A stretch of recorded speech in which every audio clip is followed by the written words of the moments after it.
গণভোটের রায় বাস্তবায়নের দাবিতে আবারও মাঠে নামছে ১১ দলীয় ঐক্য।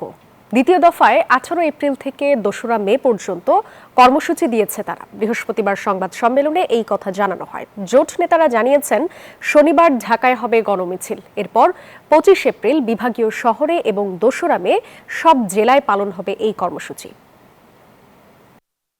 গণভোটের রায় বাস্তবায়নের দাবিতে ১১ দলীয় ঐক্য ঘণ্টাব্যাপী এই বৈঠক করে মগবাজারের আলফালা মিলনায়তনে।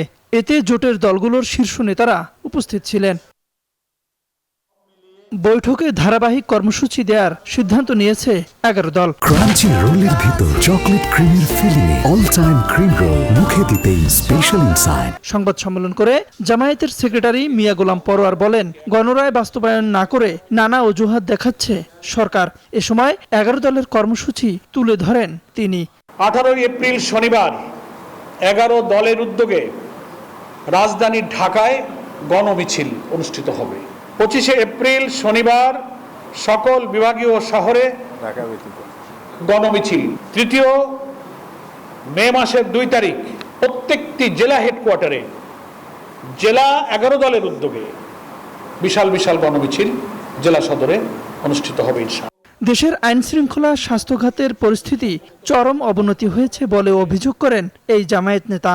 হাম পরিস্থিতি উদ্বেগজনক। প্রায় ১.৫ লক্ষের মতো হামের রোগী সংকটপূর্ণ অবস্থায় বিভিন্ন হাসপাতালে। স্বাস্থ্য খাত একেবারেই ভেঙে পড়েছেন। পার্লামেন্টে স্বাস্থ্যমন্ত্রীর বিবৃতি, বক্তব্য আর হাসপাতালগুলোর চেহারা একেবারেই বিপরীত। আইন শৃঙ্খলা পরিস্থিতি চরম অবনতি। চাঁদাবাজি আবার চলছে, মারামারি দখলদারি আবার চলছে। গোলাম পরোয়ার অভিযোগ করেন, ব্যাংকগুলোতে নিজেদের লোক বসানো হচ্ছে, প্রশাসনও চলছে নির্লজ্জ দলীয়করণ। যে স্বপ্ন দেখেছিল। তাওহিদুল ইসলাম, নিউজ 24, ঢাকা।